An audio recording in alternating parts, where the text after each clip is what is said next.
Section 1. You will hear a woman talking to a man who works in a tourist information office. First, you have some time to look at questions 1 to 10.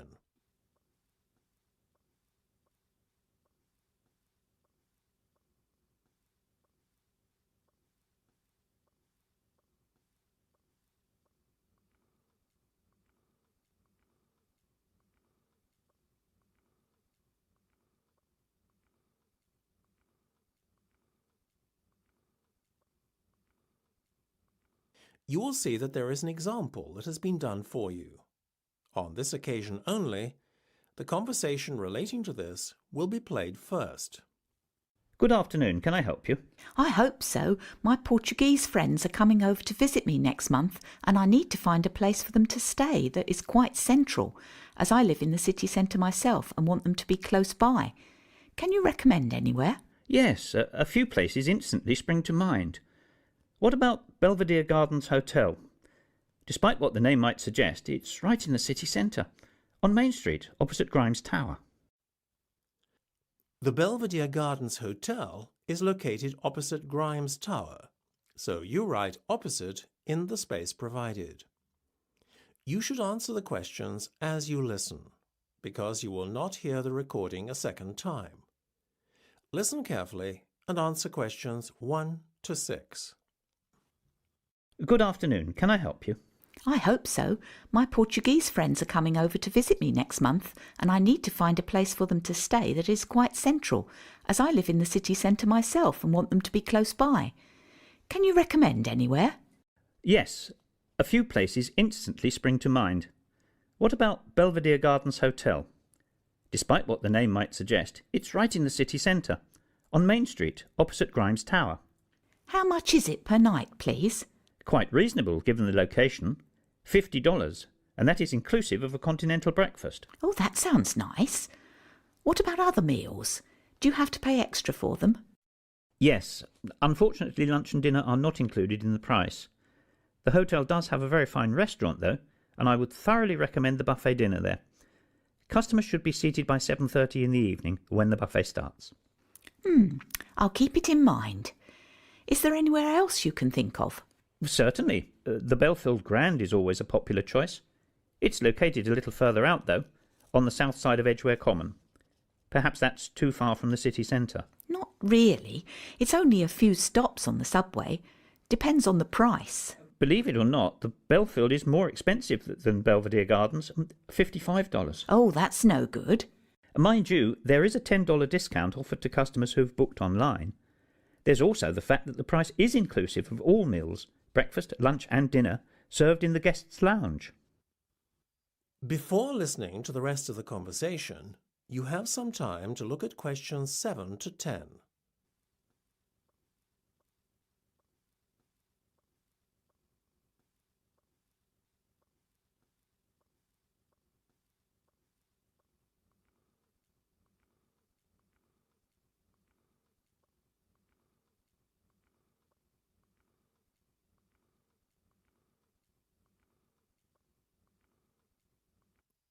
Now listen and answer questions 7 to 10. I like the sound of this hotel more and more. The Belfield, then, so far. Is there anywhere else? Well, you should also consider the Maple View. I don't think I'm familiar with that one. You should be. It's right in the heart of the city, next to the entrance to the pedestrian zone that runs along High Street. Sounds lovely being so close to the shops. Tell me more. It gets better. The price per night is only $28 on weekdays, though an additional $12 is charged on weekends and bank holidays. Sounds like great value for money. It is. That's why you have to book well in advance of your stay. How soon should I book then? Yesterday might not be soon enough. Yikes! I'd better get cracking. Thank you so much for your help. You're very welcome. That's the end of section 1. You have half a minute to check your answers.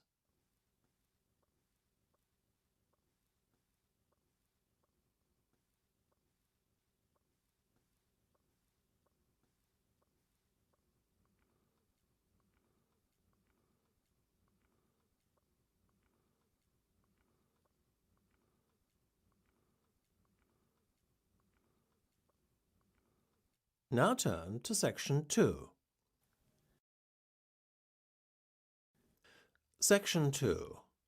You will hear a tour leader talking to some tourists. First, you will have some time to look at questions 11 to 16.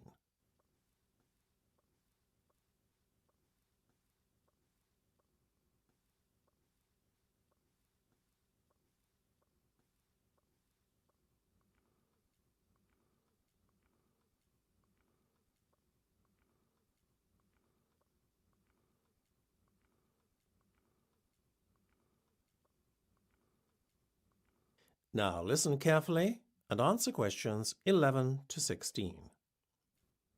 OK, ladies and gentlemen, may I have your attention, please? So, here we are at King's Cross Station. We'll be leaving from here in just over an hour to catch a tube from the underground station, so you'll have a bit of time to look around. But first things first, just so as you can get your bearings and find your way around this rather complex and confusing station, I will point out essential areas as well as points of interest. At the moment, we are standing in King's Cross Square, facing two main exit doors, one off to our left and the other off to our right. The exits lead from the main platform area, which can be accessed by several entrances, one of which is located just a bit further away to your left, although it is obscured by a wall from where we're standing. Oh, by the way, that building standing on its own, the larger, not the smaller one, on your far left is the Great Northern Hotel. The taxi rank is sandwiched between it and the left luggage office. So, before I go on to a description of the main shopping and platform areas at the other side of the station wall, I'd like to point out the most important point of all, the underground station, which is where we need to meet promptly for departure. Luckily, it's quite prominent, as it's located away from the shopping and platform area of the station. It's just over there on the corner, in between the entrance I mentioned earlier and the exit nearest to the hotel from where we're standing now. Now, for those of you who would like to grab a bite to eat or do a bit of shopping, you can enter the shopping area by that entrance door over there. It's by far the nearest entrance. You will find several clothes shops in this area, in addition to a fast food outlet. When you go in the entrance, if you go straight ahead rather than turning left into the other part of the shopping complex, you will find two buildings facing one another. Within these buildings are several shops and eating places. In the building immediately after the ticket barriers on your right, you will find that the first shop you come across is the fast food outlet, Burgerland. If you need to avail yourself of the toilet facilities, then carry straight on past Burgerland and they're at the far end of the building. In between the toilets and the ticket office is the disabled meeting point.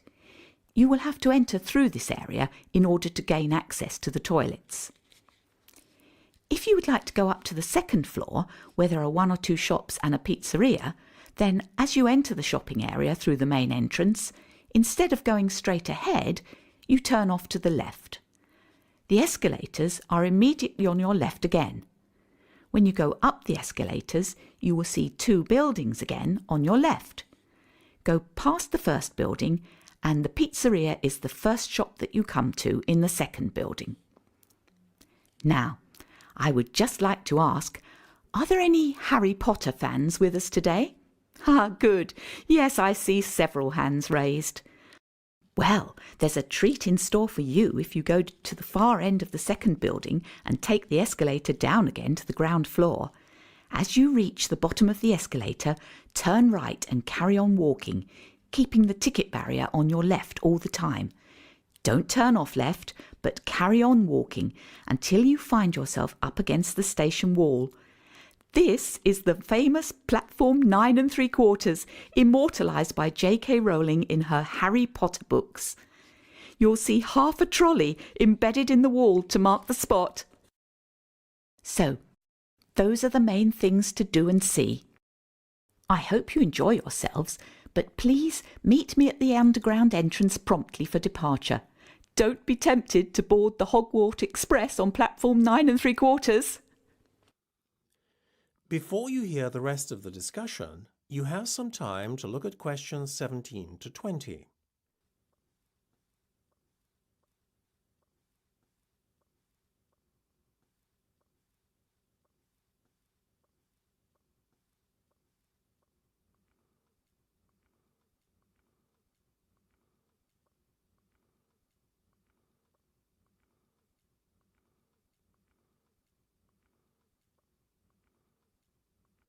Now listen and answer questions 17 to 20. Good. Welcome back. I'm glad you were all punctual. As you know, we have a packed itinerary which will give you a taster of London's major landmarks. Before we enter the Underground, I would just like to give you some important information. Firstly, for those of you unfamiliar with the London Underground, you must retain your ticket throughout the journey, only surrendering the ticket at your final destination.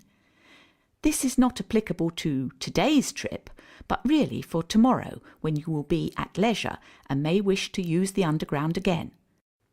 For today, we have a group ticket, which means that we have to stay together at all times whilst travelling on the Underground. Should you become separated from the group and end up travelling without a ticket, you can expect to pay a hefty fine. Also, remember that while we are travelling outside the rush hour, between 5 and 7 p.m. in the evening and from 7:30 to 9 a.m. in the morning, we will still meet with the midday crowds of shoppers. Sometimes there is only standing room at such times, so you will be lucky to get a seat at all. Priority seats do exist if you are unable to stand, although this is rarely enforced and is at the discretion of the passenger occupying such seats. Beware of pickpockets too. There are many opportunist thieves who prey on unsuspecting travellers. Obviously, keep your valuables tucked away, ensuring wallets, etc. are not visible. So, that's all for now. Let's get on with the tour.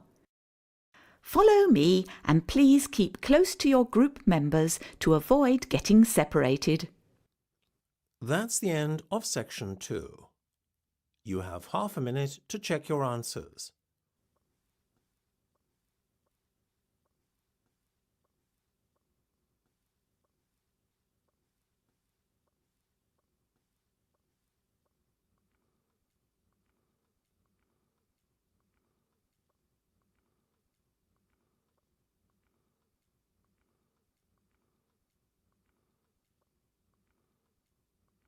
Now turn to section 3.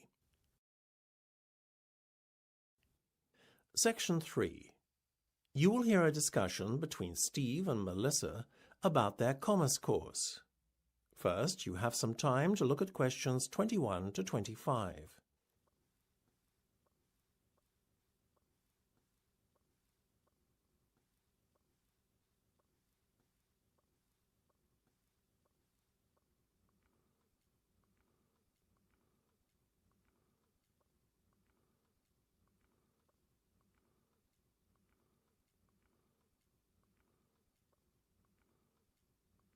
Now listen carefully and answer questions 21 to 25. Hey, Melissa, how's it going? Great! I'm really pleased to have the exams behind me. Now I'm looking forward to a break for the summer, as I know next year is going to be unbelievably difficult, being our final year and all. You? Same. Pleased to be finished, but dreading next year, though. Well, I wouldn't exactly say I'm dreading it, but I know what you're saying. At least we're going to have smaller classes next semester. How do you mean? Didn't you hear? The Commerce faculty just got approval to build a new state-of-the-art lecture building over the summer months. It's expected to be finished by the start of term. Fantastic! No more lecture theatres crammed with over 200 people. That'll make a pleasant change. How on earth are they paying for it, though? I thought the college was reining in its expenditure and decreasing spending. It is, but the grant has been approved for the best part of 3 years, so they have no choice but to provide it now that the project is going ahead. After all, those funds are supposed to have been set aside especially. So what's taken so long for the construction to start? You see, the grant only covers 30% of the cost. The incoming government made a pledge during the election campaign that it would cover the other 70%, but typical of a political party, wouldn't you know, it didn't keep its promise. The College Donors Club, a group of wealthy alumni, stepped in to pledge 10% of the money needed, but the project really only got a kickstart when an anonymous donor pledged the rest. Very mysterious. Yeah, and apparently he demanded that certain changes be made to the plans before handing over the money. Like what? Well, you know the proposal to have a gym in the basement? Don't tell me that's been cancelled. Not at all. In fact, our anonymous donor friend insisted on it being twice the original size and on a relaxation room being added as well. You know, with games and stuff. Sweet. Are we still getting our new computer lab? There's always such an awful queue for the existing one. We are indeed, and next to it there's now going to be what they're calling the software zone, a place where students can access all the latest high-end software free of charge. Nice. Thank you very much, Mr. Donor. Everything else is staying, right? Lecture rooms, hardware zone, etc.? Yeah, the rest the same. Before you hear the rest of the discussion, you have some time to look at questions 26 to 30.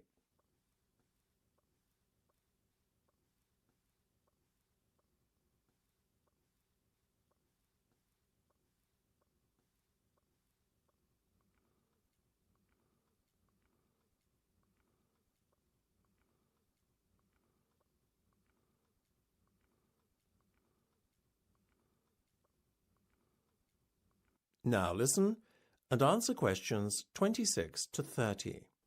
By the way, on the subject of college next year, Steve, have you decided what courses you're going to choose yet? Pretty much. I want to major in marketing, so I'm focusing on the international markets and product placement modules. Will you be joining me? Well, you know I prefer human resources. That'll probably be my major.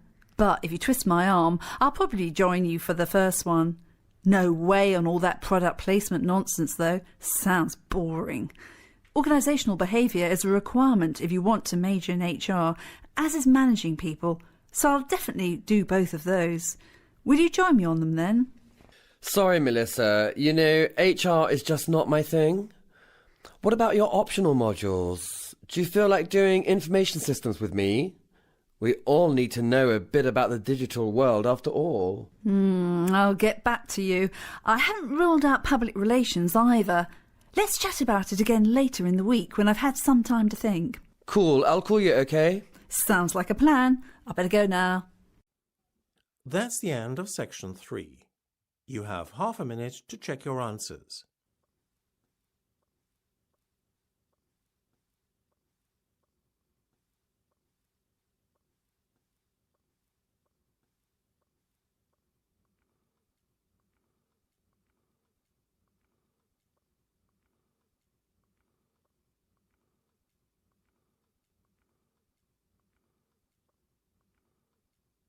Now turn to section 4.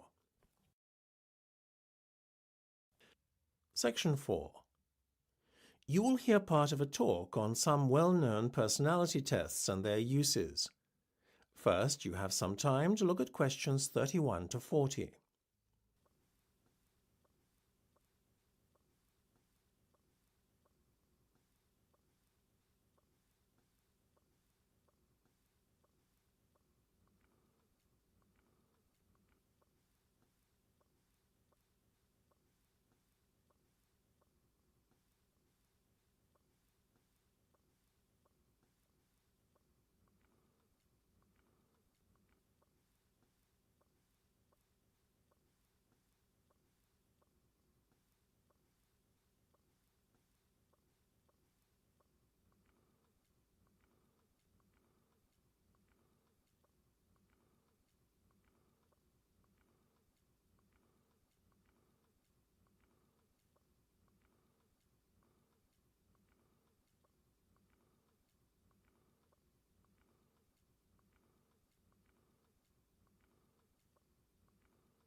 Now listen carefully and answer questions 31 to 40.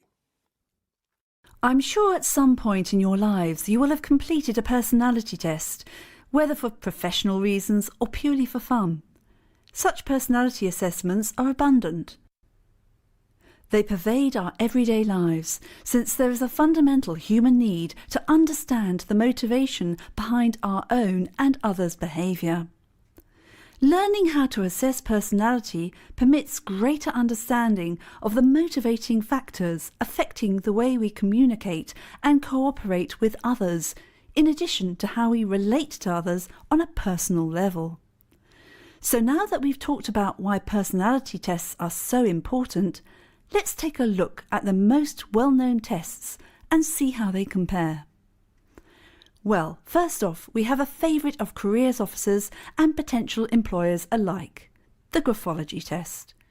The word graphology is derived from two Greek words meaning writing and word. Essentially, it is an assessment of personality based on handwriting analysis. How an individual dots his I's or crosses his T's, in addition to whether writing is slanted or level, is believed to be indicative of the individual's personality. Whatever your opinion may be of this method of personality assessment, at least it has stood the test of time. The graphology test, as a measure of personality, was first proposed by a certain Juan Huerta de San Juan as far back as 1575, and it has seen fluctuation in its popularity since then. In the 20th century, Alfred Binet was so convinced as to its validity that he termed it the science of the future. And indeed today, it is still a very popular method of personality assessment. Its validity, though, as a measurement of character, is dubious.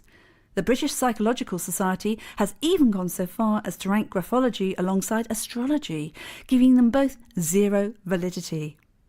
A major problem with the test is that an element of subjectivity enters the assessment of certain criteria in the test, such as harmony and style of writing. However, in its favour, the test is relatively quick and easy to administer.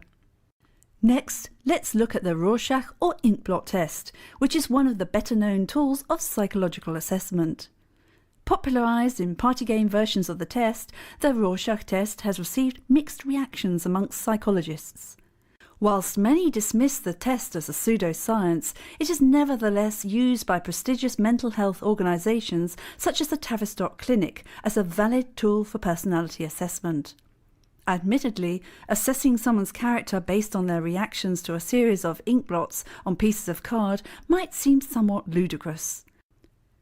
Whilst there is a tried and tested methodology behind the construction of the test and assessment of individual responses, the test is subject to cultural bias. The perception of the card's contents are liable to be biased by cultural factors, making the individual responses somewhat meaningless. So, moving on to a test that has similar features to the Rorschach test, let's look at the Lucia colour test. As with the former test, the Lucia colour test assesses an individual's subjective reaction to a series of cards. However, unlike the Rorschach, the Lucia test consists of a series of coloured cards that the individual has to rank in order of preference. How the individual ranks the different colours is believed to be indicative of their personality. While some believe the test to smack of pseudoscience and many question its validity, there is, however, a biological basis to the test, which makes it more of a convincing tool of psychological assessment than many other personality tests. Certainly, its use by psychologists and doctors, as well as authorities such as government agencies and universities to screen their candidates, would seem to be a strong argument for the validity of the test. A major plus to this test is that it is so accurate that it is even sensitive to mood change. Individuals, therefore, taking the same test at different periods of time will see a correlation between results and mood. Finally, I would like to refer to the TAT test or the Thematic Apperception test to give it its full name. On the face of it, it is a very simplistic test. As with the Rorschach and Lucia tests, the individual is dealt a series of cards. However, on these cards are depicted a series of ambiguous scenes involving groups of people. The individual is required to make up a story about each, and the individual is then assessed based on the content of each story. Whilst the test is quick and simple to administer, critics of the test argue that there is a lack of standardisation of the cards and scoring systems, making comparisons between individuals problematic. This, therefore, undermines the validity of the test. Nevertheless, the TAT test is still used as a tool in fields as diverse as psychological research into occupation preference and partner selection and forensic examinations to evaluate crime suspects. It is therefore a matter of individual preference as to which test is used when employed for professional reasons. All these tests, though, have their benefits and their drawbacks. No one definitive test exists that provides 100% accuracy in assessing personality. That is the end of section 4. You now have half a minute to check your answers.